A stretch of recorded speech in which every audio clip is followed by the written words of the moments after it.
लेकिन किस तरह का जो संग्राम है आज जैसे ही टेबल किया जाता है, किरण रिजिजू ही इसे अल्पसंख्यक मामले जो मंत्री हैं उन्होंने ही इस बिल को टेबल किया और फिर उस पर किस तरह की बहस हुई ये आपको बताते हैं। बिल में जो भी प्रावधान है आर्टिकल 25 से लेकर के 30 तक किसी रिलीजियस बॉडी का जो फ्रीडम है उसमें कोई हस्तक्षेप नहीं किया जा रहा है, ना ही संविधान का किसी भी अनुच्छेद का इसमें उल्लंघन किया गया है। और इसमें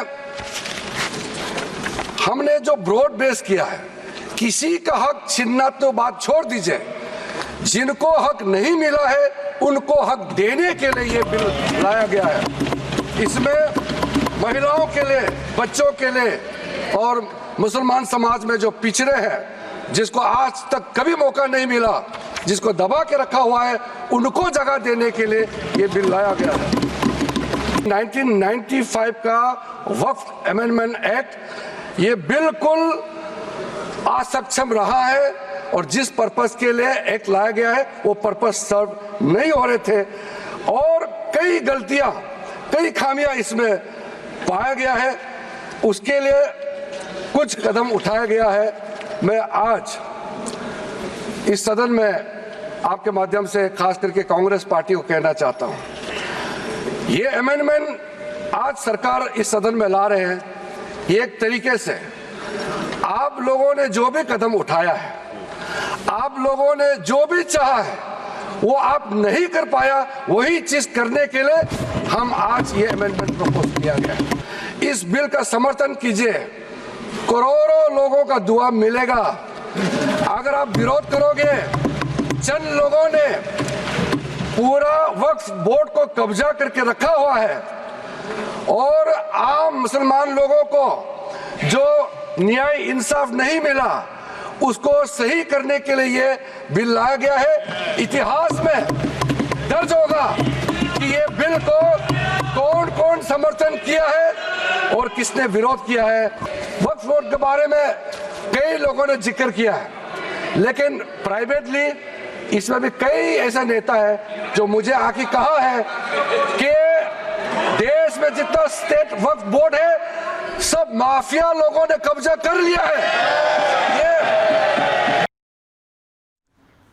तो इस बोर्ड पर, वक्फ बोर्ड पर किस तरह से कब्जा है माफियाओं का, ये दरअसल वो कह रहे थे और उन्होंने कहा कि इसे आप समर्थन करिए, करोड़ों लोगों की दुआएं आपको मिलेगी और ये हक देने की बात कर रहा है जो अभी तक वंचित इससे रहे हैं।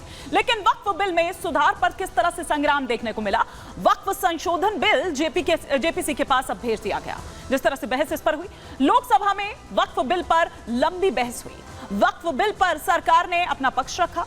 वक्फ बिल को लेकर जो जेडीयू और टीडीपी, जो उनकी दो सहयोगी पार्टी है, एनडीए के जो ये सहयोगी हैं एनडीए में, और इनका समर्थन यहां पर साफ तौर पर नजर आया। उन्होंने कहा कि भाई हम जेडीयू का पक्ष अपना रख रहे हैं, ललन सिंह उस वक्त बोल रहे थे, और टीडीपी ने भी इसको समर्थन किया। वक्फ संशोधन बिल पर विपक्ष लेकिन विरोध करता हुआ नजर आया। न केवल इतना बल्कि वो टाइमिंग पर भी सवाल उठाता हुआ नजर आया। लेकिन अब आगे की क्या प्रक्रिया देखें, आइए फटाफट से हम इस पर, हमारे सहयोगी दीपेश बरगले भी हमारे साथ जुड़ रहे हैं, उनसे हम समझने की कोशिश करते हैं कि अब हम इस पर क्या देखें। लेकिन जहां सरकार इस पर बता रही थी कि भाई आप इसको समर्थन करिए, करोड़ों लोगों की दुआएं मिलेगी, और किस तरह से जो वंचित रहे, जिनका कब्जा रहा, इन तमाम चीजों को भी बताते हुए नजर आए। लेकिन विपक्ष को अपना बस वो राग अलाप रहे थे। विपक्ष ने यह कहा कि टाइमिंग भी है, छीन लिया जाएगा, केंद्र सरकार अपने अंडर ले लेगी, फिर राज्य सरकारों का क्या रह जाएगा। अब आगे क्या देखें दीपेश?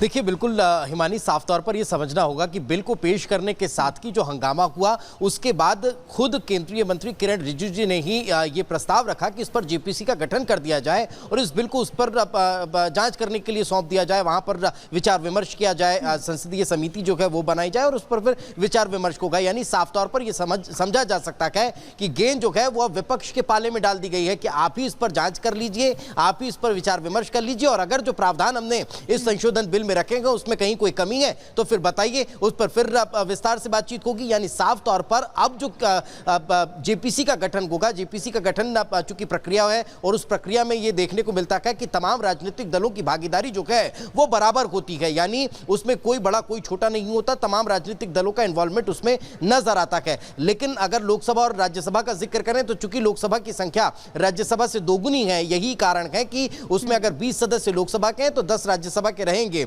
और उन 30 से 31 सदस्यों के साथ लोकसभा अध्यक्ष के जो देखरेख में ये जो जेपीसी का गठन होगा और उसके बाद फिर उसमें विचार विमर्श होगा। अब जब विचार विमर्श होगा तो उसमें तमाम पहलुओं पर बातचीत होगी, जिन प्रावधानों को इस बिल में रखा गया है, जिन संशोधन का जिक्र किया जा रहा है, जिस असीमित अधिकार का जिक्र किया जा रहा है, उस पर अंकुश लगाने की बात करेगी तो उन तमाम चीजों पर विचार विमर्श होगा और फिर लगभग चीजों पर विचार विमर्श होगा। और ये समझने की जरूरत है हमारे दर्शकों के लिए भी, हम बता दें कि तीसरा सबसे बड़ा बोर्ड है, अगर हम देखें तो एक रक्षा और एक रेलवे के बाद ये तीसरा सबसे बड़ा बोर्ड है। और जिन असीमित शक्तियों की बात यहां पर दीपेश मेरे सहयोगी भी कर रहे थे, दीपेश आप बने रहिए हमारे साथ, हम लौटेंगे आपके पास, लेकिन इस बीच हम ये भी बता रहे हैं कि वक्फ बोर्ड पर किस तरह की आर पार की स्थिति जो है वो देखने को मिली। बिल के विरोध में कौन कौन रहा हम आपको सिलसिलेवार तरीके से दिखा रहे हैं। देखिए समाजवादी पार्टी, इससे पहले हमने आपको दिखाया कांग्रेस का वो झंडा आप यहां पर देख रहे थे, AIMIM असदुद्दीन ओवैसी ने यहां पर किस तरह से कहा कि दुश्मन हैं आप, दुश्मन मान बैठे हैं। PDP और साथ ही साथ RJD की अगर हम यहां पर बात करें, TMC, ये वो रहे जो बिल के विरोध में हैं, एक सुर में इसके खिलाफ बोलते हुए, इसकी टाइमिंग पर सवाल उठाते हुए, सरकार की मंशा पर सवाल उठाते हुए नजर आए। तो बिल के विरोध में हम यहां बता रखे हैं। इसके अलावा वक्फ बिल पर संसद में और किस तरह से घमासान देखने को मिला, यह सिलसिलेवार तरीके से आपको बताते हैं। बीजेपी तुष्टीकरण के लिए बिल ला रही है, यह किसने कहा? अखिलेश यादव ने। बीजेपी हताश है, निराश है, अखिलेश यादव कहते नजर आए।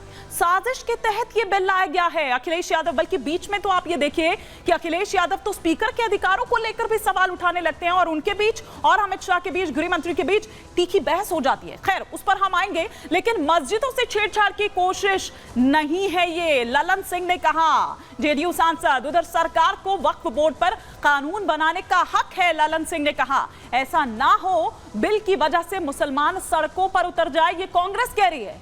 देश को बांटने वाली साजिश कामयाब नहीं होनी चाहिए, ये कांग्रेस कह रही है कि दरअसल इसके जरिए देश बांटने की कोशिश हो रही है। ये आस्था और धर्म की आजादी का मामला है, कांग्रेस कह रही है। हिंदू मुसलमान में फर्क किया जा रहा है, ये कौन कह रहे हैं? असदुद्दीन ओवैसी कह रहे हैं। वो कह रहे हैं कि हिंदू बोर्ड के लिए ऐसे प्रावधान क्यों नहीं है, ये धर्म की आजादी पर हमला है, ये बिल विभाजनकारी है। सुप्रिया सुले ने कहा, उन्होंने तो कहा कि विड्रॉ करना चाहिए, वापस ले लेना चाहिए सरकार को, ये बिना चर्चा के बिल को पेश कर दिया गया, ये सुप्रिया सुले ने कहा। और तभी उस वक्त स्पीकर जो हैं वो बोलते हैं और किरण रिजिजू भी बोलते हैं, वो बताते हैं कि ये सर्कुलेट कर दिया गया था, बता दिया गया था, तमाम जिन डिटेलिंग्स की बात आप कर रही हैं, और फिर उसके बाद वो पब्लिक डोमेन में आया। क्योंकि देखिए सुप्रिया सुले सवाल उठा रही थी, वो कह रही थी कि हमें कुछ पता नहीं है, लेकिन मीडिया को पहले से ही सब कुछ पता है।